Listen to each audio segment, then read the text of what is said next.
Hello everybody, and thank you for sharing your time with me.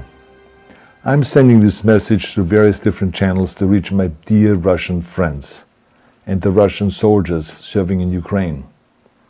I'm speaking to you today because there are things that are going on in the world that are being kept from you, terrible things that you should know about.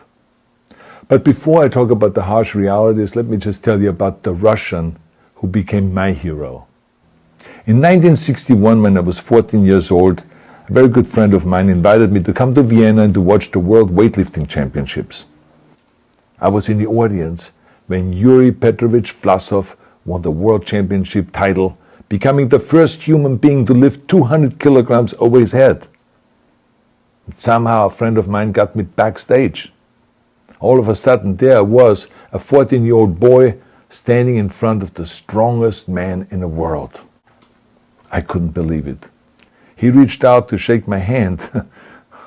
I still had a boy's hand. He had this powerful man's hand that swallowed mine. But he was kind, and he smiled at me. I will never forget that day. Never. I went home and I put his photo above my bed to inspire me when I started lifting weights.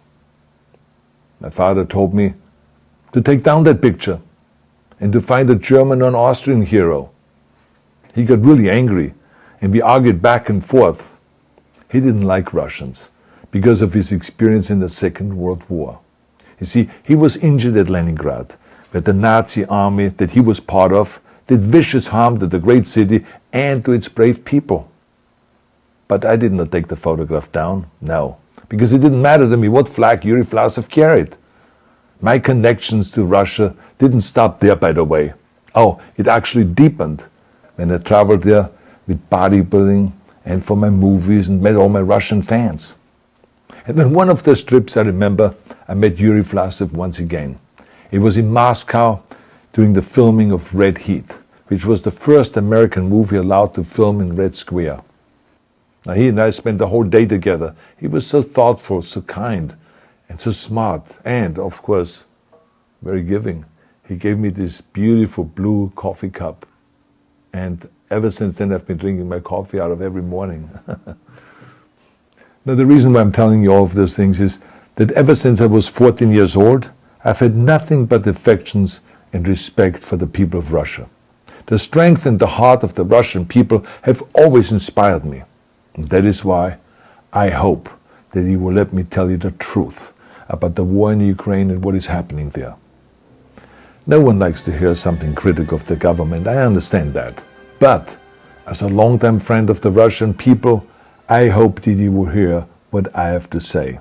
And may I remind you that I speak with the same heartfelt concern as I spoke to the American people when there was an attempted insurrection on January 6th last year, when a wild crowd was storming the US Capitol, trying to overthrow our government. You see, there are moments like this that are so wrong, and then we have to speak up. And it's exactly the same with your government. I know that your government has told you that this is a war to denazify Ukraine. Denazify Ukraine? This is not true. Ukraine is a country with a Jewish president, I might add, whose father's 3 brothers were all murdered by the Nazis. You see, Ukraine did not start this war. Neither did nationalists or Nazis. Those in power in the Kremlin started this war. This is not the Russian people's war. No. As a matter of fact, let me tell you, what you should know is that 141 nations at the UN voted that Russia was the aggressor and called for it to remove its troops immediately. Only 4 countries in the entire world voted with Russia. That is a fact. See, the world has turned against Russia because of its actions in Ukraine. Whole city blocks have been flattened by Russian artillery and bombs, including a children's hospital and a maternity hospital.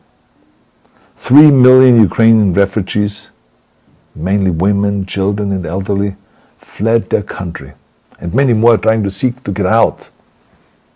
It is a humanitarian crisis. Because of its brutality, Russia is now isolated from the society of nations. You're also not being told the truth about the consequences of this war on Russia itself. I regret to tell you that thousands of Russian soldiers that have been killed. They have been caught between Ukrainians fighting for their homeland and the Russian leadership fighting for conquest. Massive amounts of Russian equipment have been destroyed or abandoned. The destruction that Russian bombs are raining down upon innocent civilians has so outraged the world that the strongest global economic sanctions ever taken have been imposed on your country. Those who don't deserve it on both sides of the war will suffer. The Russian government has lied not only to the citizens, but to its soldiers. Some of the soldiers were told they were going to fight Nazis. Some were told that the Ukrainian people would greet them like heroes, and some were told that they were simply going on exercise. They didn't even know that they were going into war. And some were told that they were there to protect ethnic Russians in Ukraine. None of this is true. The fact is that Russian soldiers have faced fierce resistance from the Ukrainians who want to protect their families and their country. When I see babies being pulled out of ruins, I think that I'm watching a documentary about the horrors of the Second World War, not the news of the day. Now let me tell you, when my father arrived in Leningrad, he was all pumped up on the lies of his government. And when he left Leningrad, he was broken, physically and mentally. He lived the rest of his life in pain. Pain from a broken back, pain from the shrapnel that always reminded him of these terrible years, and pain from the guilt that he felt. To the Russian soldiers listening to this broadcast, you already know much of the truth that I've been speaking. You have seen it with your own eyes. I don't want you to be broken like my father. This is not the war to defend Russia that your grandfathers or your great-grandfathers fought. This is an illegal war.